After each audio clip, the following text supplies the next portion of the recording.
MCQ कराएंगे। हर एक chapter का मिनिमम 50 MCQs पर डे हम आपको प्रोवाइड करेंगे। तो फर्स्ट ऑफ़ ऑल आपसे रिक्वेस्ट ये होगी कि हमारे द्वारा बताने से पहले आप वीडियो को पॉज करके खुद से इन सारे प्रश्नों का आंसर देने की कोशिश करें, और यदि आपको खुद ये प्रश्नों का आंसर नहीं आता है तो ही आप ये वीडियो उसके उपरांत देखें। तो आइए स्टार्ट करते हैं। पहला क्वेश्चन जैसा कि मैंने बोर्ड पर लिख रखा है, धन आवेशित वस्तु में है न्यूट्रॉन की अधिकता, इलेक्ट्रॉन की अधिकता, इलेक्ट्रॉन की कमी, प्रोटॉनों की कमी। तो जैसा कि आपको पता होगा कि यदि धन आवेशित कण है तो इस बात का मतलब क्या है कि धन आवेशित वस्तु में जाहिर सी बात है उस पर धन आवेश कब आएगा। कोई भी ऑब्जेक्ट है यदि इस पर पॉजिटिव चार्ज आता है तो इसका मतलब इस पर पॉजिटिव चार्ज तभी पॉसिबल है जब ये अपने अंदर से इलेक्ट्रॉन इमिट किया होगा। यदि ये अपने अंदर से इलेक्ट्रॉन जितना निकालेगा उतना ही उस ऑब्जेक्ट पर प्लस चार्ज आता है। तो यदि कोई ए ऑब्जेक्ट है और ये अपने अंदर से एक इलेक्ट्रॉन इमिट करता है, एक इलेक्ट्रॉन क्या करता है, निकालता है, तो इस ए वाले ऑब्जेक्ट पर एक क्या आ जाएगा, प्लस चार्ज आ जाएगा।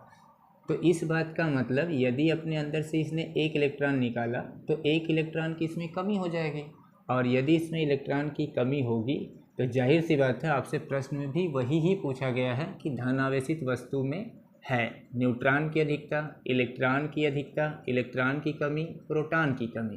तो किस चीज़ की कमी हो जाएगी, प्रोटॉन की इलेक्ट्रॉन की क्या हो जाएगी, कमी हो जाएगी। तो ऑप्शन नंबर जो थर्ड होगा वो आपका सही होगा।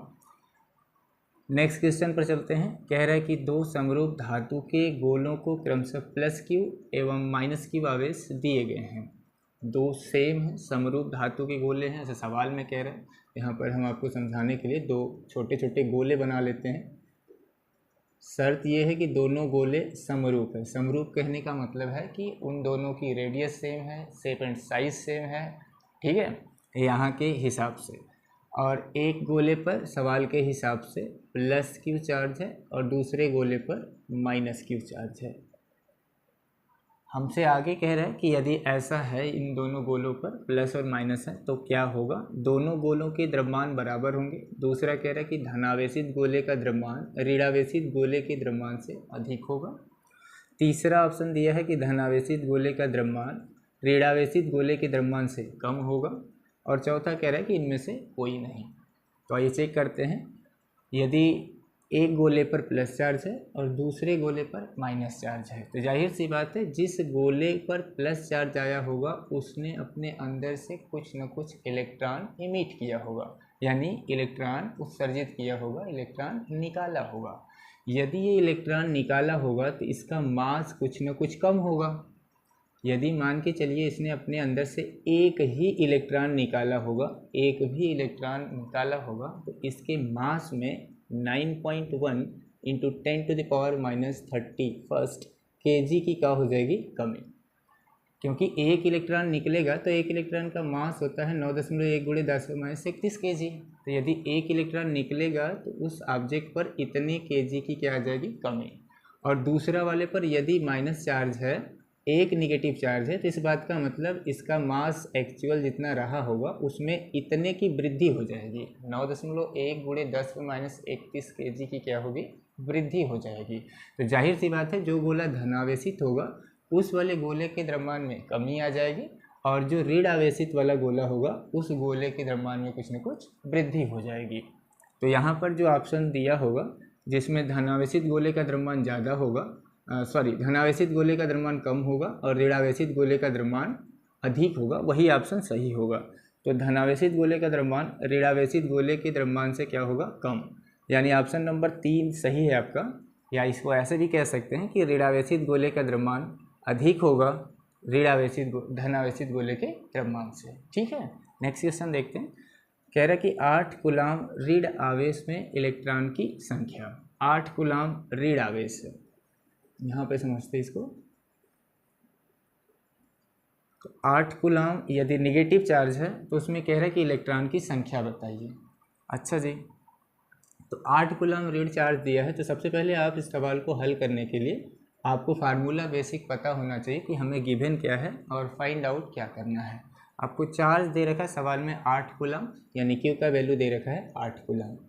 उसके बाद आपसे पूछ रहा है नंबर ऑफ चार्जेज इलेक्ट्रॉन्स कितने हैं वो हमें निकालना है, यानी n is equal to question mark है। और E का वैल्यू आपको याद होना चाहिए, यदि नहीं गिवन है तो जनरली ये आपको याद होना चाहिए। इलेक्ट्रॉन पे जो चार्ज होता है उसका वैल्यू होता है 1.6 इंटू 10⁻⁻19 कूलम। यहाँ से आप नंबर ऑफ इलेक्ट्रॉन आसानी से निकाल सकते हैं, क्योंकि हमारे पास फार्मूला होता है Q is equal to NE। यहाँ पे हम लिखेंगे उस फार्मूले को, Q is equal to NE। अगर N इज इक्वल टू यदि बात करेंगे, N इज इक्वल टू तो Q अपॉन E हो जाएगा। Q का वैल्यू सवाल के हिसाब से 8 दे रखा है और E का वैल्यू आपको याद है 1.6 इंटू 10⁻⁻19 कूलम। इसको सॉल्व करेंगे, 10 से मल्टीप्लाई और डिवाइड करेंगे तो यहाँ पे हो जाएगा 80, और ये 10 से डेसिमल हट जाएगा तो हो जाएगा 16। 16 से 80 5 बार में कटेगा, और ये जो 10 पे -19 घात है ये ऊपर जाएगा तो ये आ जाएगा 5 इंटू 10⁻⁻19। और चूँकि आपको पता है कि संख्या का कोई यूनिट होता नहीं है, क्योंकि इलेक्ट्रॉनों की संख्या पूछ रहा है तो संख्या का कोई मात्रक तो होता नहीं है, इस वजह से जो इलेक्ट्रॉनों की संख्या आएगी वो आएगी 5 × 10⁻19। तो ऑप्शन नंबर ए में ही 5 × 10⁻19 दे रखा है, तो यही ऑप्शन आपका सही होगा। नेक्स्ट क्वेश्चन देखते हैं, कह रहा है निर्वात की वैद्युतशीलता का मात्रक होगा। तो निर्वात की वैद्युतशीलता का मात्रक निकालने के लिए आपको फार्मूला पता होना चाहिए कि इसका जो मात्रक है वो कहाँ से आया है। तो इसके लिए बेसिकली आपको कूलम्स लॉ पता होने चाहिए। आप चैप्टर नंबर 1 में कूलम्स लॉ को पढ़े होंगे और वहाँ पर कूलम्स लॉ का फार्मूला आपको पता होगा, जहाँ से आप इजीली निर्वात की जो वैद्युतशीलता है वो आपको आसानी से निकल के आएगी। तो यहाँ से देखते हैं, निकालते हैं। हालांकि ओरली आपको ये याद भी होना चाहिए, यदि याद नहीं है तो आप इसे इस फार्मूले की सहायता से याद भी कर सकते हैं। कहाँ से? ये जो कूलम्स लॉ है, F is equal to 1/4πε0 Q1 Q2 upon के r²। इसमें जो निर्वात की वैद्युतशीलता है उसका नाम क्या है? ε0। इसी की आपसे सवाल में यूनिट्स पूछ रहा है, मात्रक पूछ रहा है। हालांकि 4π का कोई मात्रक होगा नहीं तो उसे निगलेक्ट कर देंगे। ε0 इज इक्वल टू पूछा जाएगा तो ε0 को हम यहाँ ट्रांसफ़र कर लेंगे और F को इधर भेज देंगे। तो यहाँ से आ जाएगा Q1 Q2 अपान r² इंटू का F। आवेश का यूनिट आपको पता है कूलाम, यहाँ भी आवेश है तो इसका यूनिट होगा कूलाम, तो ऊपर हो जाएगा कूलाम का स्क्वायर। ये बल नीचे आएगा तो न्यूटन आ जाएगा बल का यूनिट, और दूरी ये है r तो इसका यूनिट हो जाएगा मीटर का स्क्वायर। तो यानी ε0 का जो मात्रक आएगा वो आएगा कूलाम स्क्वायर बटा के न्यूटन इंटू मीटर स्क्वायर। तो खोजते हैं coulomb square upon newton into metre square, option number 1 में ही दे रखा है, तो यही ऑप्शन आपका सही होगा। नेक्स्ट क्वेश्चन देखते हैं, क्वेश्चन नंबर 5। कह रहे कुछ दूरी पर स्थित दो इलेक्ट्रॉन के बीच गुरुत्वीय तथा स्थिर वैद्युत बलों का अनुपात है। यानी आपसे गुरुत्वाकर्षण बल पूछ रहा है, जो क्लास 9th में आप पढ़े होंगे, 11th में भी है गुरुत्वाकर्षण बल, और उसके बाद आपसे स्थिर वैद्युत बल के का जो रेशियो है वो आपसे पूछ रहा है। लेकिन कंडीशन अप्लाई है कि ये दोनों बल हैं, ये जो दोनों बल दिए गए हैं जो निकालने हैं आपको, वो केवल और केवल इलेक्ट्रॉन्स के बीच में बताने हैं आपको। तो सिंपली ये आपको याद होना चाहिए ओरली। यदि मान के चलिए इसलिए ये कहा है गुरुत्वीय बल बटा के वैद्युत बल, तो उस केस में गुरुत्वीय बल यदि ऊपर है और वैद्युत बल नीचे है तो इसमें जो रेशियो आता है वो 10⁻⁻43 आएगा। लेकिन यदि सवाल में आपसे कहेगा कि नहीं वैद्युत बल बटा गुरुत्वीय बल बताइए, तो वो आपका 10/43 आएगा। लेकिन आपसे ये पूछा जाए कि ये क्वेश्चन मतलब इसका आंसर आएगा कहाँ से, यदि हम इसको सॉल्व करना चाहते हैं, निकालना चाहते हैं, तो ये जो 10⁻43 आ रहा है या -43 आ रहा है यहाँ पे, तो ये कहाँ से आया है यदि हम इसे सॉल्व करना चाहें तो इसके लिए हम आपको जनरली फार्मूला बता देते हैं। आप वहाँ पे डाटा रख के इसे सॉल्व करेंगे तो 10⁻43 ये डाटा मिलेगा आपको। लेकिन उसमें अप्रॉक्सीमेटली इसके आगे और भी कुछ डिजिट भी आते हैं ना, अंक भी आते हैं, तो उन अंकों को निगलेक्ट करके जो पावर आता है उससे ही यहाँ पे कंपैरिजन किया जाएगा। तो कहाँ से ये आया है, बगल में हम फार्मूला लिख देते हैं, यदि आप ये जानना चाहते हैं कि ये -43 कहाँ से आया है। तो इसके लिए आपको वैद्युत बल का फार्मूला पता होना चाहिए और गुरुत्वाकर्षण बल का भी पता होना चाहिए फार्मूला, तभी ये आ पाएगा। तो कंडीशन है कि दो इलेक्ट्रॉन हैं, कुछ दूरी पर स्थित हैं, लाइक ये इलेक्ट्रॉन और ये दूसरा इलेक्ट्रॉन, ये कुछ दूरी पर हैं, वो दूरी हम मान लेते हैं r दूरी पर स्थित होंगे ये दोनों के दोनों। और यदि ये r दूरी पर स्थित हैं तो इन दोनों के बीच अकॉर्डिंग टू न्यूटन्स लॉ इन दोनों के बीच लॉ ऑफ अट्रैक्शन काम करेगा, है ना। निगेटिव चार्जेज हैं तो ये दोनों एक दूसरे को अट्रैक्ट करेंगे या रिपेल। तो हालांकि जो न्यूटन साहब ने नियम दिया था वो केवल लॉ ऑफ अट्रैक्शन का था। उस केस में यहाँ पर यदि F निकाला जाए, दैट मीन्स विद्युत बल गुरुत्वाकर्षण बल का वैल्यू निकालने की बात की जाए, तो यहाँ पर हम लिख देते हैं F ग्रेविटेशनल G बना देते हैं, यानी गुरुत्वीय बल है। इसका वैल्यू निकालेंगे आप न्यूटन के फार्मूले से, G m1 m2 अपान के r²। ये था न्यूटन का फार्मूला जहाँ से आप वैद्युत बल निकालेंगे। इसमें m1 m2 क्या है, मास ऑफ इलेक्ट्रॉन्स, ये आपको पता होगा 9.1 × 10⁻31 दोनों जगह रखेंगे। G का वैल्यू आपको याद होगा 6.67 × 10⁻11 न्यूटन मीटर स्क्वायर बटा E²।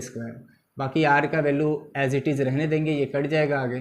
फिर जब आप ये वैद्युत बल निकालने जाएंगे, वैद्युत बल इलेक्ट्रोस्टैटिक्स फोर्स निकालेंगे, तो इसका फार्मूला हम कूलम्ब्स लॉ से निकालेंगे, जो कि कितना होता है कि Q1 Q2 अपान r², Q1 Q2 अपान r²।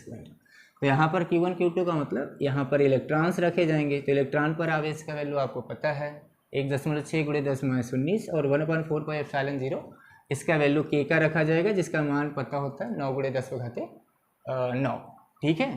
तो यहाँ से दोनों समीकरणों को आप हल करेंगे तो वैद्युत बल बटा गुरुत्वाकर्षण बल जब आप करेंगे तो इसका वैल्यू आएगा 10⁻43। तो यहाँ से सॉल्व कर सकते हैं। क्वेश्चन देखते हैं, क्वेश्चन नंबर 6। अच्छा एक बात और कि कहीं आपको नींद तो नहीं ना आ रही है, 5 क्वेश्चन आप लगाएं और ऐसे झपकी लेना शुरू हो गए। तो यदि आपको नींद आ रही है तो कृपया उठें, पानी वगैरह पिए, थोड़ा टहलें, वीडियो को पॉज करें, उसके बाद पुनः आके क्वेश्चंस देखें, खुद से करने की ट्राई करें। अदरवाइज नहीं आ रहा है तो हम तो कंटिन्यू कर ही रहे हैं। तो चलिए देखते हैं क्वेश्चन नंबर 6। दिया है +1 माइक्रोकूलम व +4 माइक्रोकूलम के दो आवेश एक दूसरे से कुछ दूरी पर स्थित हैं, उन पर लगने वाले बलों का अनुपात है।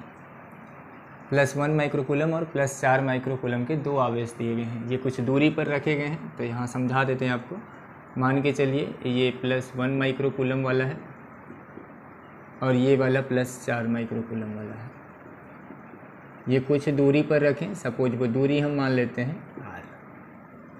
कह रहे कि इन दोनों पर जो बल लगेगा वो कितना लगेगा। तो यहाँ से आप सोच के पहले ये बताओ हमें कि यदि ये दोनों पॉजिटिव चार्ज है यानी प्लस प्लस है, तो यहाँ पर क्या होगा, क्लोजअप का प्रचार होगा या नहीं होगा। एक क्लोजअप का प्रचार मतलब पास आ जाओ वाली कहानी है। तो क्या यहाँ पर क्लोजअप का प्रचार चलेगा, जवाब नहीं, क्योंकि दोनों प्लस प्लस हैं। तो ऐसा नहीं होगा, प्लस प्लस में रिपल्सन होता है। ये वाला इस वाले को ढकेलेगा दूर, यानी प्रतिकर्षण बल लगेगा, और ये भी इसको उतना ही बल लगा के इधर ढकेलेगा। सपोज ये F1 लगाता है तो ये वाला इस वाले पर F2 लगाता है। इन दोनों पर जो फोर्सेज एक दूसरे के द्वारा अप्लाई किया जाएगा उसका रेशियो पूछ रहा है आपसे सवाल में। तो इसका रेशियो क्या आएगा, रेशियो कुछ नहीं 1:1 ही आएगा। क्यों, क्योंकि यदि ये वाला सपोज इसका नाम हम A दे देते हैं और इसका नाम B दे देते हैं, तो A वाला जो चार्ज होगा वो B वाले पर कितना फोर्स लगाएगा। यदि ये निकालना चाहते हैं तो हम कूलम्ब्स का नियम अप्लाई करेंगे। कूलम्ब्स का नियम कौन सा, यही वाला, F = K Q1 Q2/r²। K Q1 Q2 का मतलब 1 माइक्रोकूलम इंटू 4 माइक्रोकूलम अपान के बीच की डिस्टेंस जो भी होगी वो उसका स्क्वायर। सिमिलरली यदि F2 आप निकालोगे तो F2 भी इतना ही आएगा जितना F1 आएगा। तो इन दोनों का जब आप भाग दोगे, F1 में F2 का भाग दोगे, क्योंकि F2 निकालोगे तो वो भी तो वही आएगा, क्योंकि मीडियम थोड़ा बदल जाएगा F2 के केस में। K Q1 Q2 मतलब 1 माइक्रोकूलम इंटू 4 माइक्रोकूलम अपान के r²। आप कुछ कहेंगे यहाँ पर कि ये डाटा गलत दिया गया है, ये माइक्रोकूलम में है, आप इसे बदल नहीं रहे हैं कूलम में। भाई इसको बदल दो या ना बदलो, क्योंकि ये तब पर भी कटेगा, बदलोगे तब पर भी कटेगा, ना बदलोगे तब पर भी कट ही जाएगा। यानी इन दोनों का अब यदि भाग दोगे ना तो ये पूरा एक दूसरे से क्या होगा, कैंसिल। तो F1 अपन F2 का वैल्यू क्या आएगा कट पिट के 1/1, मतलब 1:1। तो इस ऑप्शन में जहाँ 1:1 है वही सही है, तो फोर्थ ऑप्शन आपका क्या है, सही है। ठीक है। अच्छा, आप हमें कमेंट करके बताइएगा कि यदि मान के चलिए इन दोनों के केसेस में यही चार्जेज होते और आपसे पूछता कि इन दोनों के बीच जो गुरुत्वाकर्षण बल लगेगा वो गुरुत्वाकर्षण बल कहाँ लगता है। जो दोनों चार्जेस दिए गए हैं +4 माइक्रोकूलम और 1 माइक्रोकूलम के, सपोज यहाँ पर यदि मास होता, क्योंकि कूलम्स न्यूटन्स के लॉ में हमें मास की ज़रूरत पड़ती है, तो यदि ये मान लो 1 kg का होता और ये 4 kg का होता, उस केस में यदि आपसे पूछा जाता कि बताओ इन दोनों को के भी जो फोर्स लगेगा, कौन सा फोर्स, आकर्षण का बल, तो वो कहाँ लगेगा, इनके ऊपर, नीचे, इनके मिलाने वाली रेखा पर, या कहाँ लगेगा, ये आप बताइए कमेंट। नेक्स्ट क्वेश्चन देखते हैं। एक निश्चित दूरी r पर स्थित दो समरूप धातु के गोलों पर आवेश +4Q व -2Q है। इनके बीच जो प्रतिकर्षण बल लगेगा या आकर्षण बल लगेगा, क्योंकि प्रतिकर्षण क्यों कहेंगे, क्योंकि प्लस माइनस है तो प्रतिकर्षण तो कह ही नहीं सकते हैं, आकर्षण ही लगेगा। तो इनके बीच लगने वाला यदि आकर्षण बल का वैल्यू F है, तो कह रहे दोनों को स्पर्श कराकर उतनी ही दूरी पर रख दिया जाता है, तो इनके बीच लगने वाला जो नया बल होगा वो कितना होगा। यानी ये क्या कह रहा है, समझो, ये कह रहा है कि मेरे पास दो गोले दिए गए हैं जिन पे चार्जेस सवाल के हिसाब से अलग अलग हैं। यहाँ पे हम समझा देते हैं आपको कैसे इसको आप सॉल्व करोगे। ये न्यूमेरिकल है एक तरह से देखा जाए तो आपके बोर्ड एग्ज़ाम में ना MCQ में कुछ न्यूमेरिकल्स भी आ जाते हैं। ऐसा नहीं कि केवल और केवल थ्योरी पार्ट ही आएगा उसका न्यूमेरिकल बन के, उसमें कुछ सवाल भी आ जाते हैं, उसको भी सॉल्व करने पड़ते हैं आपको। देखो कैसे इसको हल करोगे आप। +4 माइक्रोकूलम +4Q दिया है और दूसरा वाला दिया है -2Q। ये दो आपके पास धातु के गोले हैं जिन पर ये आवेश दिए गए हैं। ये भी कंडक्टर है, ये भी कंडक्टर है, ये पॉजिटिव चार्ज है, ये निगेटिव चार्ज है। तो आपसे कह रहे हैं इनके बीच बल लग रहा है F। जाहिर सी बात है यदि प्लस माइनस है यहाँ होगा क्लोजअप का प्रचार, यानी पास आ जाओ, यानी आकर्षण बल लगेगा। कितना लगेगा F। ये वाला भी F से खींचेगा, ये वाला भी F से खींचेगा, यानी यूँ कहें तो इन दोनों के बीच आकर्षण बल लगेगा। कह रहे कि दोनों को स्पर्श कराकर पुनः उतनी ही दूरी पर रख दिया जाए तो नया बल कितना होगा। अब इन दोनों को टच कराएगा। तो सबसे पहले एक बात बताओ, जब इन दोनों को ये अभी स्पर्श नहीं किया है, कुछ दूरी पर रखा होगा, सपोज वो दूरी हम मान लेते हैं r, तो इनके बीच पहले बल लग कितना रहा है, ये एक दूसरे को कितने न्यूटन के फोर्स से अट्रैक्ट कर रहे हैं, ये पता करने के लिए हमें लगाना होगा कूलम्ब्स लॉ। तो मान लेते हैं जो पहले बल लग रहा है उसका नाम F है और इसका जो वैल्यू जाएगा कूलम्ब्स लॉ के हिसाब से Q1 Q2 यानी 4Q इंटू दूसरा वाला है 2Q अपॉन बीच की डिस्टेंस कितनी है r²। अब आप कहोगे हाँ -2Q दिया है, आप माइनस क्यों नहीं ले रहे हो। हम केवल और केवल यहाँ पर जो बातचीत करेंगे वो केवल और केवल मैग्नीट्यूड के बारे में बात करेंगे, डायरेक्शन के बारे में नहीं बात करेंगे। इसलिए हम यहाँ पे -2Q नहीं रखेंगे, रखेंगे क्या 2Q, क्योंकि माइनस तो केवल डायरेक्शन बताता है, माइनस यहाँ जो चार्ज है उसका काम है केवल और केवल ये बताना कि इन दोनों फोर्सेस के बीच अट्रैक्शन लगेगा या रिपल्सन, आकर्षण या प्रतिकर्षण। अब इन्हें यदि स्पर्श कराएगा, इन दोनों को जब कुछ क्षण के लिए स्पर्श कराएगा तो घटना क्या घटेगी कि जब इनको स्पर्श कराएगा तो जाहिर सी बात है इस पर कुछ न कुछ चार्जेस कम है, इस पर चार्ज अधिक है। ये स्पर्श कराएगा तो चार्ज क्या करेगा कि एक गोले से निकलकर दूसरे गोले में चार्ज सप्लाई होगा और ये प्रक्रिया तब तक चलती रहेगी जब तक कि दोनों गोलों पर आवेश समान ना हो जाए। तो सबसे पहले हमें क्या करना पड़ेगा कि इन्हें स्पर्श कराने के बाद प्रत्येक गोले पर चार्ज कितना आएगा वो हमें पता करना पड़ेगा, क्योंकि हमारे फार्मूले में Q1 Q2 पुनः आएगा, लेकिन अब स्पर्श कराने के बाद चार्ज इतना नहीं रहेगा, चार्ज कुछ न कुछ बदल जाएगा। तो क्या आएगा प्रत्येक गोले पर चार्ज नया वाला आफ्टर टचिंग, वो हम पता करेंगे इनका औसत चार्ज निकाल के।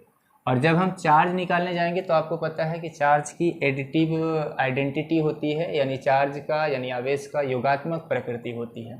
यानी चार्ज को जब हम जोड़ते हैं तो उसको एल्जेब्रिक सम करते हैं, बीजगणितीय योग करते हैं, उसमें चिन्ह लेके उसे जोड़ा घटाया जाता है, बल की तरह नहीं। ठीक है, तो यहाँ 4 कूलाम का है, यहाँ -2 कूलाम का है, दोनों को जोड़ेंगे तो आएगा 2 कूलाम, अपन 2 से डिवाइड करेंगे तो प्रत्येक गोले पर जो चार्ज आएगा वो क्यू आएगा। क्या आएगा? क्यू आएगा। ठीक, तो नया वाला जो चार्ज आ जाएगा इन गोलों पर आफ्टर टचिंग, हर एक गोले पर चार्ज क्यू आएगा, इस पर भी चार्ज क्यू आ जाएगा, इस पर भी क्यू चार्ज आ जाएगा। और कह रहा सवाल में कि स्पर्श कराने के बाद पुनः उतनी ही दूरी पर रख दिया जाता है जितना पहले दूरी पर था, यानी पहले आर पर था तो अब भी आर पर ही रहेगा। अब कह रहे हैं कि अब जो फोर्स आएगा वो पहले का कितना टाइम्स आएगा, तो निकालते हैं अब वाला फोर्स, नया वाला फोर्स निकालते हैं। तो यहाँ से नया फोर्स अप्लाई करेंगे तो ये मान लेते हैं नया फोर्स एफ डैश आएगा के, क्योंकि मीडियम सेम है उसी मीडियम में रख रहा है तो डाइलेक्ट्रिक कांस्टेंट मीडियम का नहीं बदलेगा, वो एज इट इज़ रहेगा। Q1 Q2 की बात करें तो अब हम रखेंगे Q इंटू क्यू, तो ये आ जाएगा Q का स्क्वायर डिवाइड बाई बीच की डिस्टेंस का स्क्वायर यानी R स्क्वायर। और यहाँ जो मेरे पास फोर्स आया था ये आया था K इंटू 8, 4 2 8 हो जाएगा Q स्क्वायर अपान के R स्क्वायर। अब इन दोनों का भाग दे दें या फिर आप यूँ समझ सकते हैं कि के क्यू स्क्वायर बटा के आर स्क्वायर, के क्यू स्क्वायर बटा आर स्क्वायर की जगह आप यहाँ वाले में एफ डैश अप्लाई कर सकते हैं। के क्यू स्क्वायर बटा आर स्क्वायर की जगह पर आप क्या पुट कर सकते हैं? एफ डैश, जो नया वाला फोर्स है इधर होगा F is equal to 8 into F dash. तो नया वाला जो फोर्स होगा एफ डैश वो पहले का 1/8 टाइम्स हो जाएगा, यानी F/8 आएगा। तो आपके ऑप्शन में जो F/8 है विकल्प नंबर 4 है, यही आपका क्या है? बिल्कुल सही है। अब आप कहोगे कि एक छोटा सा सवाल और इतना टाइम्स लग रहा है। भाई हमें आपको समझाने में टाइम्स लग रहा है, मुझे यदि केवल टिक करना होता तो मैं चंद सेकंड में ही ऐसे टिक करके निकल जाता, लेकिन ये मैं आपको समझा रहा हूँ। ऐसा नहीं कि मैं बोर्ड पर प्रश्न लिख रखा हूँ तो मैं इसका रट्टा मार लिया हूँ ये सही ये गलत, नहीं, मैं आपके सामने ही इन सारे प्रश्नों को हल करके ही आपको ये जवाब दे रहा हूँ। ठीक है, तो नेक्स्ट क्वेश्चन देखते हैं।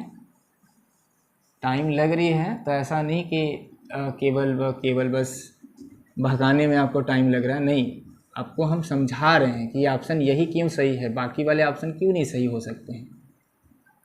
नेक्स्ट देखते हैं क्वेश्चन नंबर 8। कह रहा है 2 समान आवेशों क्यू, ये इंपॉर्टेंट क्वेश्चन है, ये क्वेश्चन इंपॉर्टेंट है, इसको इंपॉर्टेंट कर लेना। ऐसे क्वेश्चन बोर्ड में आ जाते हैं आपके, है ना। कह रहा है 2 समान आवेशों स्मॉल क्यू व क्यू को जोड़ने वाली रेखा के मध्य बिंदु पर एक आवेश क्यू डैश रख दिया जाता है। कह रहा है कि यह निकाय संतुलन में होगा। ये जो आपके पास तीनों चार्जेज होंगे क्यू और क्यू डैश, ये इक्विलिब्रियम पोजीशन में होंगे, संतुलन की स्थिति में होंगे। उसके लिए कंडीशन क्या होगी, क्यू डैश का वो मान कितना होगा जिस पर कि ये तीनों के तीनों चार्जेज संतुलन की स्थिति में होंगे। अब इसको फिगर से समझते हैं। सवाल में कह रहा है कि यहाँ एक चार्ज है क्यू, यहाँ एक दूसरा चार्ज है क्यू, और इन दोनों के मिड पॉइंट पर, इन दोनों के मध्य बिंदु पर यदि इनके बीच की दूरी सपोज पहले आर थी, तो अब कह रहा है कि जो मध्य बिंदु सपोज ओ होगा, यहाँ पर एक चार्ज रख दिया गया है जिसका नाम सवाल में बता रहा है क्यू डैश। कह रहा है कि ये तीनों चार्ज संतुलन में होंगे। संतुलन में होने का मतलब कि ये वाला जो चार्ज होगा ना तो ये इसे अपनी तरफ खींचेगा, न ये वाला चार्ज इसे अपनी तरफ खींचेगा। तीनों के तीनों जहाँ हैं वहीं पे बैलेंस्ड रहेंगे, कोई कहीं पर भी नहीं जाएगा। तो संतुलन की केस में क्या करते क्या हैं, देखो, यदि यहाँ पर ये तीनों संतुलन की अवस्था में होंगे तो इस बात का मतलब होगा कि ये जो आपके पास चार्ज दिए गया है, जो क्यू डैश दिया गया है, जो बीच में रखा गया है, इस पर लगने वाला जो नेट फोर्स होगा, मतलब इन दोनों के बीच जो लगने वाला नेट फोर्स होगा, बाकी इन दोनों को, इसको जब आप नहीं रखे तो इनके बीच जो फोर्स लग रहा था, जाहिर सी बात है जब इसे नहीं रखे रहे हो गया तो इन दोनों के बीच जो फोर्स लग रहा होगा जनरली वो अनबैलेंस रहा होगा, तभी तो इस क्यू डैश को रखा गया होगा ताकि ये संतुलन की स्थिति में आ जाए। तो ऐसे केसेस में हम फर्स्ट ऑफ ऑल क्या करते हैं कि ये जो पहले वाले चार्जेस दिए गए रहते हैं उनके बीच हम बल निकालते हैं। बाद में क्या करते हैं कि ये जो चार्ज उसके मिड पॉइंट पर रखे या कहीं भी रखे, यदि मिड पॉइंट पे रखा गया है तो उस केस में चाहे इन दोनों के बीच फोर्स अप्लाई करो या इन दोनों के बीच फोर्स निकालो दूसरा वाला। अब चूंकि इनके बीच जो फोर्स आएगा और जो इन दोनों के बीच फोर्स आएगा, इन दोनों को यदि आप ऐड करोगे अब, तो सवाल में कह रहा है कि अब इन्हें जब क्यू डैश को रख दिया जाता है तो ये संतुलन में है, तो मतलब इन दोनों के बीच लगने वाला फोर्स प्लस इन दोनों के बीच लगने वाला फोर्स का सम जो आएगा वो 0 के बराबर आएगा, यानी संतुलन की केस में नेट फोर्स इस पर जो आएगा वो 0 आएगा। तो चेक करते हैं। पहले हम जब इसको नहीं रखे थे तो देखते हैं इनके बीच जो फोर्स लग रहा था उसका वैल्यूज हम सपोज F1 मान लेते हैं, जिसे हल कैसे करेंगे तो कूलम्स लॉ अप्लाई करेंगे यहाँ पे K Q1 Q2 यानी Q इंटू Q यानी Q स्क्वायर अपान बीच की डिस्टेंस सपोज हमने R माना है तो R का स्क्वायर, ठीक है, अकॉर्डिंग टू कूलम्स लॉ।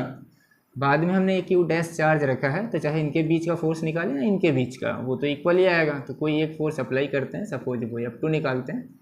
इन दोनों के बीच जो फोर्स निकालेंगे वो आएगा K, क्योंकि मीडियम वही है, और दूरी यहाँ पे घट जाएगी क्योंकि मिड पॉइंट पर रखा है तो R/2 और R/2 हो जाएगी, आधा आधा हो जाएगी। चार्जेज आपके पास Q इंटू Q डैश है, Q इंटू Q डैश है क्योंकि इनके बीच हम निकाल रहे हैं। बीच की डिस्टेंस का स्क्वायर करेंगे तो R/2 का स्क्वायर करेंगे तो R स्क्वायर बटा 4 हो जाएगा, और 4 कहाँ चला जाएगा ऊपर। R/2 का स्क्वायर करेंगे तो R स्क्वायर बटा 4 चला जाएगा ऊपर। इसको इक्वेशन नंबर हम 2 मान लेते हैं। कंडीशन के हिसाब से कह रहा है कि इन दोनों फोर्सेज को यदि आप जोड़ेंगे, इक्वेशन बनाने की कोई ज़रूरत ना है, इन दोनों को यदि आप जोड़ेंगे मतलब F1 प्लस F2 संतुलन की स्थिति में इन दोनों को ऐड किया जाएगा तो नेट फोर्स कितना आएगा, 0 आएगा। ऐसा सवाल में कह रहा है कि ये संतुलन में होंगे। तो मान रखते हैं यहाँ से K कैपिटल स्मॉल q का स्क्वायर अपान के स्मॉल r का square plus 4k q into Q dash अपान का r का स्क्वायर इज इक्वल टू क्या आएगा, 0। यहाँ से देखो r स्क्वायर एलसीएम लेंगे और ऊपर से k भी कॉमन होगा और एक q भी कॉमन होगा, यानी k कॉमन होगा, r स्क्वायर निकलेगा नीचे से और यहाँ से भी q कॉमन हो जाएगा और ये k भी कॉमन हो जाएगा, ठीक है। ये यहाँ से q निकाल लेंगे हम, तो मेरे पास आएगा इधर से q और उधर से 4q डैश, यानी 4q dash is equal to, बात जो कॉमन होगा वो 0 के बटा में जाएगा, सब 0 हो जाएगा, 4q dash is equal to small q आएगा, ठीक है। और ये प्लस है तो उधर जाके माइनस हो जाएगा, इम्प्लाइज करेंगे इम्प्लाइज दैट, तो q डैश का वैल्यू आएगा -q बटा के 4। तो अब जो ये q डैश चार्ज आप रखे हैं इसका जो वैल्यू होगा, यहाँ पे जो आपका चार्ज होगा उसका 1/4 इसका मान आएगा, यानी q डैश का वैल्यू कितना होगा, q/4, वो भी निगेटिव साइन के साथ, यानी ऑप्शन नंबर 2 आपका सही होगा, ठीक है। आई होप कि आपको ये चीज़ें समझ में आ रही होंगी अच्छे से। नेक्स्ट क्वेश्चन देखते हैं इसके बाद।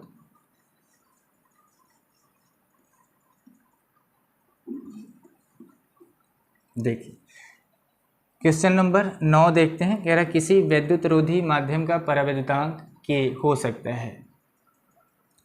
विद्युत रोधी माध्यम के परावैद्युतांक को हम K से इंडिकेट करते हैं, ये इसका सिंबल है, यानी डाइलेक्ट्रिक मीडियम जो दिया गया है, कह रहा है उसका मान क्या हो सकता है। सवाल में पूछा है विद्युत रोधी माध्यम का। विद्युत रोधी का दूसरा नाम आप जानते हैं, इसी को हम कुचालक भी कहते हैं, इसी को हम अचालक भी कहते हैं, इसी को हम विद्युत रोधी भी कहते हैं, इसी को हम परावैद्युत भी कहते हैं, ये सब इसी का नाम है।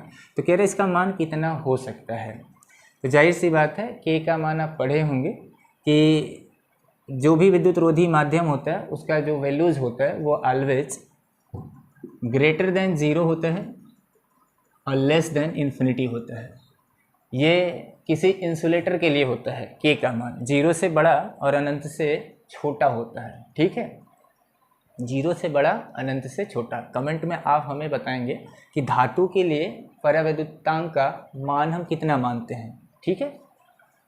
तो इसका ऑप्शन आप खोजिए जो 0 से बड़ा और अनंत से छोटा होगा। देखो ये 0 से छोटा है, ये पॉसिबल ही नहीं है, ये तो 0 है, ये भी संभव नहीं है, ये भी 0 से छोटा है तो ये भी पॉसिबल नहीं है, तो 0 से बड़ा आपका यही है। तो आपका सही ऑप्शन होगा ऑप्शन नंबर 4, 11। नेक्स्ट क्वेश्चन देखिए, कह रहा वायु में रखे दो धन आवेशों के मध्य परावैद्युत पदार्थ रख देने पर इनके बीच प्रतिकर्षण बल का मान होगा। वायु में रखे दो धन आवेश हैं, है ना, जाहिर सी बात है यदि पॉजिटिव चार्ज होगा तो उनके बीच कैसा फोर्स लगेगा, प्रतिकर्षण ही लगेगा, आकर्षण नहीं लगेगा। ठीक है, तो प्रतिकर्षण बल यदि डाइलेक्ट्रिक कांस्टेंट रख देंगे, पहले उसके बीच में मान लो दोनों चार्जेस के बीच में हवा थी या निर्वात था, तब जो बल लग रहा था कुछ न कुछ लगेगा। अब कह रहा कि उन दोनों आवेशों के बीच जो धनावेशित हैं, यदि हम कोई इंसुलेटर पदार्थ एंट्री करा देते हैं, है ना, कोई परावैद्युत पदार्थ भर देते हैं, परावैद्युत पदार्थ मतलब कागज़ उसके अंदर एंट्री करा सकते हैं, है ना, सल्फ्यूरिक अम्ल डाल सकते हैं, माइका वगैरह डाल सकते हैं। तो कह रहा है कि यदि आप ऐसा करते हैं तो जो अब नया वाला बल आएगा वो पहले वाले बल की तुलना में कैसा होगा, क्या उसका वैल्यू बढ़ जाएगा या घट जाएगा, या वो अपरिवर्तित रहेगा या शून्य हो जाएगा। तो देखते हैं इसको। जब मान के चलो दो चार्जेज हमारे पास दिए गए थे, दोनों पॉजिटिव चार्ज थे, है ना, ऐसे दो चार्जेज हैं, सपोज यहाँ पर ये भी प्लस है और ये भी प्लस है, इन दोनों के बीच की जो डिस्टेंस सवाल के हिसाब से दे रखा है वो आर है मान लो, तो इनके बीच हवा है, सवाल में कह रहा है एयर है, तो फार्मूला इस्तेमाल करेंगे जो वो होगा हमारे पास के का मतलब 1/4πε0 का वैल्यू हम के रख रहे हैं। ठीक है, और यहाँ पर हम ये मान रहे हैं क्योंकि 1/4πε0 4πε0 इंटू के होता है, तो जब हवा होती है तो के का मान हवा के लिए या निर्वात के लिए 1 लेते हैं। ठीक है, तो यहाँ कह रहा है एयर है, तो इस केस में के का मान 1 हो जाएगा, और Q1 Q2 का मतलब जो चार्ज हैं दोनों धन धन हैं, तो मान लेते हैं पहला Q दूसरा Q होगा। सवाल के हिसाब से कह रहा है कि दो धनावेशित चार्ज के मध्य, है ना, मान लीजिए Q1 Q2 होगा चार्ज, दोनों धनावेशित है, बीच की डिस्टेंस r है, तो r² हो जाएगा। दूसरे केस में कह रहा है कि इसी के बीच में अब हम कोई परावैद्युत पदार्थ भर रहे हैं। परावैद्युत पदार्थ आप कुछ भी मान सकते हैं, कागज़ उसके अंदर हम भर देते हैं, माइका ढकेल देते हैं, है ना, कोई भी इंसुलेटर पदार्थ ला सकते हैं। 4πε0 इंटू, अब यहाँ के है, ये के कोई परावैद्युत पदार्थ है, Q1 Q2 अपॉन r²। ठीक, रुई वगैरह भी इस्तेमाल करते हैं बीच में इंसुलेटर के लिए। तो अब कह रहे कि अब जो ये नया वाला बल आएगा, पहले अब था, अब सपोज F' आएगा, तो जाहिर सी बात है इस पूरे का जो वैल्यूज है 1/4πε0 Q1 Q2/r², 1/4πε0 Q1 Q2/r², ये तो यहाँ आएगा ही आएगा, तो यहाँ हम रख सकते हैं F/K।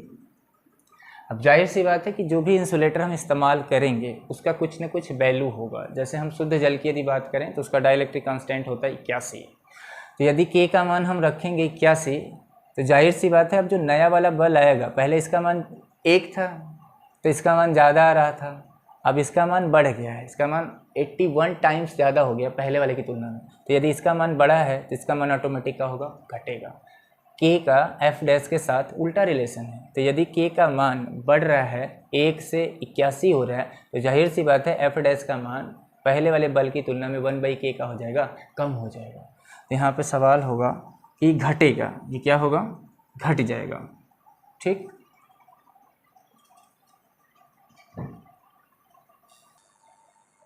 नेक्स्ट क्वेश्चन देखते हैं, क्वेश्चन नंबर 11।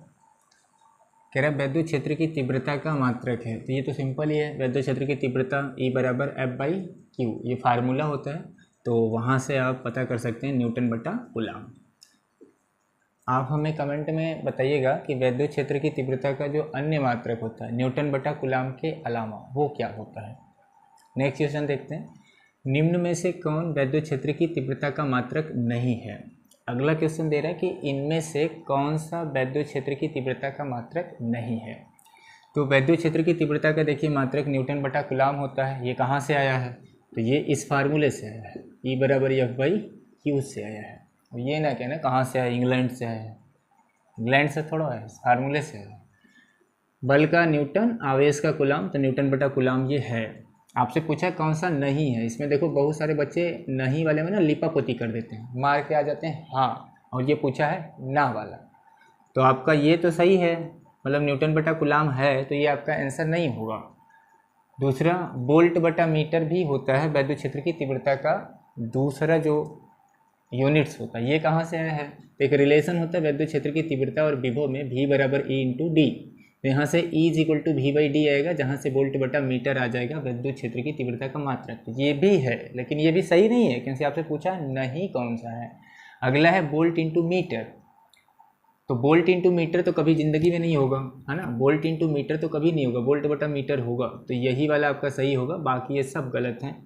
ये वोल्ट इंटू मीटर स्क्वायर कहाँ से आया, ऑप्शन में देखो वोल्ट इंटू मीटर स्क्वायर चौथा ऑप्शन दिया है, ये कहाँ से आया, तो इसको आप चेक कर सकते हो कि वोल्ट इंटू मीटर स्क्वायर क्या ये पॉसिबल है क्या। तो यहाँ से देखो, यहाँ से हम दूसरा इसका यूनिट को चेक कर सकते हैं, शायद ये गलत लग रहा है लिखा है, वोल्ट बटा मीटर होता है, तो वोल्ट इंटू मीटर स्क्वायर भी इसका मतलब तब इसका यूनिट होगा क्या, चेक करते हैं।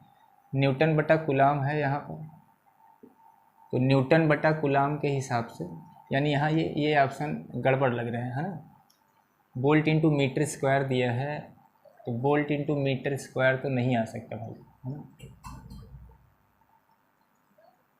ये भी सवाल में यहाँ कोई दूसरा ऑप्शन होना चाहिए, यहाँ होना चाहिए था,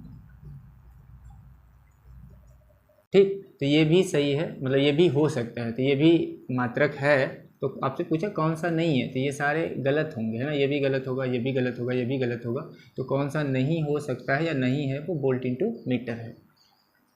नेक्स्ट देखते हैं, कह रहा है एक विद्युत क्षेत्र विक्षेपित कर सकता है। विद्युत क्षेत्र को विक्षेपित करने के लिए शर्त क्या है कि कोई भी यदि इलेक्ट्रिक फील्ड है तो उसी पार्टिकल को डिस्प्लेस कर सकता है जिस पर पॉजिटिव या नेगेटिव चार्ज होगा, जो आवेशित होगा, कुल कहने का मतलब है उसी को ये आवेशित करेगा, मतलब विक्षेपित कर सकता है, किसी को नहीं कर सकता है। तो एक्सरे हमारे पास एक रेज होती है और जिसको विद्युत क्षेत्र डिफ्लेक्ट नहीं कर सकता, बिकॉज इस पर कोई चार्ज वगैरह नहीं होता है ना, तो ये ऑप्शन में है नहीं, ये मतलब ऑप्शन में तो है, ये गलत होगा। न्यूट्रॉन पर भी कोई आवेश नहीं होता है, तो ये भी ऑप्शन गलत है। अल्फा कण पर 2+ चार्ज होता है, तो विद्युत क्षेत्र इसे डिफ्लेक्ट कर सकता है, इसे विक्षेपित करेगा। गामा पे भी कोई नहीं होता है, तो ये भी गलत है, आपका सही जवाब होगा अल्फा कण। नेक्स्ट देखते हैं, कह रहा है एक अल्फा कण 15 × 10⁴ न्यूटन बटा कूलाम के विद्युत क्षेत्र में स्थित है, उस पर लगने वाला बल का मान बताइए।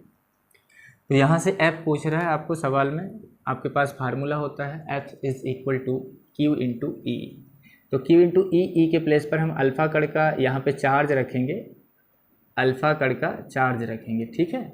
आपसे सवाल में जो डाटा दिया गया है, ये इलेक्ट्रिक फील्ड का वैल्यू दे रखा है, आपको सवाल में बताना है बल कितना लगेगा, F बताना है, E सवाल में गिवन है, और जो अल्फ़ा कण पे चार्ज होता है ये आपको याद होना चाहिए। अल्फ़ा कण पे 2+ चार्जेज होते हैं, यानी अल्फ़ा कण पर आवेश का वैल्यू पूछा जाए तो ये होगा 3.2 × 10⁻⁻19 कूलम, प्लस में होता है ये, है ना, ये प्लस में होता है। तो यहाँ से सिंपल आप F बता सकते हैं, ये आएगा 3.2 × 10⁻19 इंटू E का वैल्यू सवाल में गिवन है 15 × 10⁴ इसे सॉल्व करेंगे तो 15 दूना 30, 15 × 45 और 3 48 आएगा, यहाँ दशमलव लगाएंगे एक स्थान पे, और घातों का हिसाब करेंगे तो कट पीट के -15 आ जाएगा, ठीक है। तो आपका आंसर इसे स्टैंडर्ड फॉर्म में यदि लिखे हैं तो ये आएगा 4.8 × 10⁻14 है ना न्यूटन, 4.8 × 10⁻14 न्यूटन, ये पहला ऑप्शन ही आपका सही है। नेक्स्ट देखते हैं, विद्युत क्षेत्र E में P आघूर्ण, P का मतलब है विद्युत द्विध्रुव आघूर्ण वाले द्विध्रुव पर लगने वाला बल आघूर्ण है। कह रहा कि विद्युत द्विध्रुव आघूर्ण जो लगेगा विद्युत क्षेत्र E में, उसका फार्मूला क्या होगा E का P के साथ, तो आप पढ़े होंगे tau is equal to P cross E, मतलब यहाँ से आता था tau equal to PE sin theta, ठीक। बाकी का जो रिमेनिंग क्वेश्चन है उसे हम आपको सेकेंड पार्ट में प्रोवाइड करा देंगे। Thanks for watching my videos.